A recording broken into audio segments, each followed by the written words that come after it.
दोस्तों, रतन टाटा साहब को किसी भी परिचय की कोई ज़रूरत नहीं है, लेकिन शायद हम में से बहुत सारे भारतीयों को ये पता ही नहीं है कि रतन टाटा साहब को साल 2015 में डेट्रॉइट में ऑटोमोटिव हॉल ऑफ फेम में जगह दी गई थी और हर भारतीय को इस बात पर बहुत गर्व होना चाहिए। ये जो स्पीच आप देखने जा रहे हैं, उन्होंने तभी ये स्पीच दी थी। आइए देखते हैं उनकी ये शानदार स्पीच।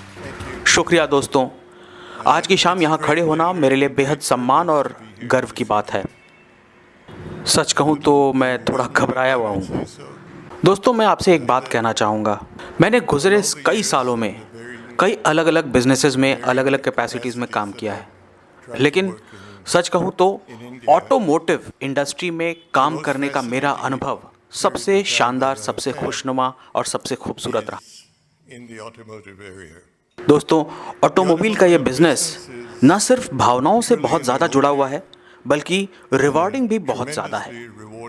अभी तक जितने भी बिजनेसेस में इन्वॉल्व रहा हूँ, उनमें से ऑटोमोटिव बिजनेस ही मेरे लिए सबसे ज़्यादा एक्साइटिंग रहा है और मुझे सबसे ज़्यादा खुशी तभी मिली है जब मैंने कुछ ऐसा कर दिखाया है जिसके बारे में दुनिया कहती थी ये हो ही नहीं सकता। चलिए आपसे ज़िंदगी का एक ख़ास क्षण आपसे शेयर करता हूँ जो मेरे दिल के बेहद करीब।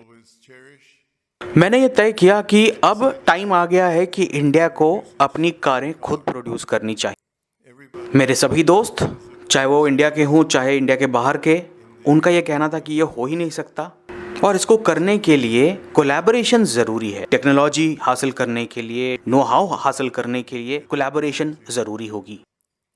लेकिन हमने फैसला कर लिया कि इस कार को तो हम बना कर रहेंगे। आपने इसकी इमेजेस भी देखी होंगी जिस कार की मैं बात कर रहा हूँ। इस कार का नाम था इंडिका। तो इंडिका को हमने इंडिया में बनाया पूरी तरीके से, हर एक पुर्जा इंडिया की।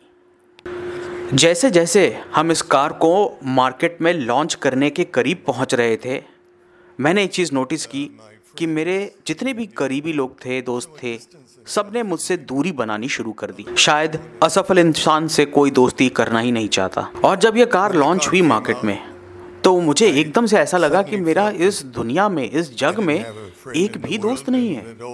मुझे ऐसा लगा कि जो भी चेतावनी दी गई थी, लगता है सब सच होने वाली है। लेकिन फ्रेंड्स, वो कार इंडिका मार्केट में आई, 20% मार्केट शेयर भी हासिल किया और हमने दुनिया को दिखा दिया कि हम भारतीय भी कुछ कर सकते का दम रखते हैं। दोस्तों, मैं यहाँ कहना चाहूँगा कि मैंने बहुत सारे बिजनेसेस में अलग अलग कैपेसिटीज़ में इन्वॉल्व रह करके काम किया है, लेकिन जितना एक्साइटमेंट, जितना रिवॉर्ड और जितना थ्रिल मुझे ऑटोमोबाइल इंडस्ट्री से मिला है, उतना किसी और बिजनेस से नहीं मिला। ऑटोमोबाइल इंडस्ट्री नई टेक्नोलॉजी को टेस्ट करने के, कारों को बनाने के नए नए तरीके को एक्सप्लोर करने के बहुत सारे अवसर दिए, लेकिन इन सब से ऊपर ऑटोमोबाइल इंडस्ट्री ने इंडियन इकोनॉमी की जो स्पीड है उसको एकदम से बढ़ाने का काम किया है। मैं इस इंडस्ट्री का हिस्सा बन करके गौरवान्वित महसूस कर। दोस्तों, इस प्रतिष्ठित अवार्ड को स्वीकार करते हुए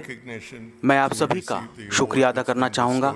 ये अवार्ड सिर्फ मेरा ही नहीं है दोस्तों, ये मेरे उन सभी कलीग्स का है जिन्होंने ऑटोमोबाइल इंडस्ट्री के ट्रांसफॉर्मेशन में इंडिया में योगदान दिया है। मैं ऑटोमोटिव ज्यूरी का भी शुक्रिया अदा करना चाहूँगा जिन्होंने इस अवार्ड सेरेमनी को ऑर्गेनाइज किया और इस प्रतिष्ठित हॉल ऑफ फेम में मुझे शामिल करने के लिए बहुत बहुत शुक्रिया। यह पल मेरी ज़िंदगी के बहुत बहुत सुखद पलों में से एक है। आप सभी का बहुत बहुत धन्यवाद।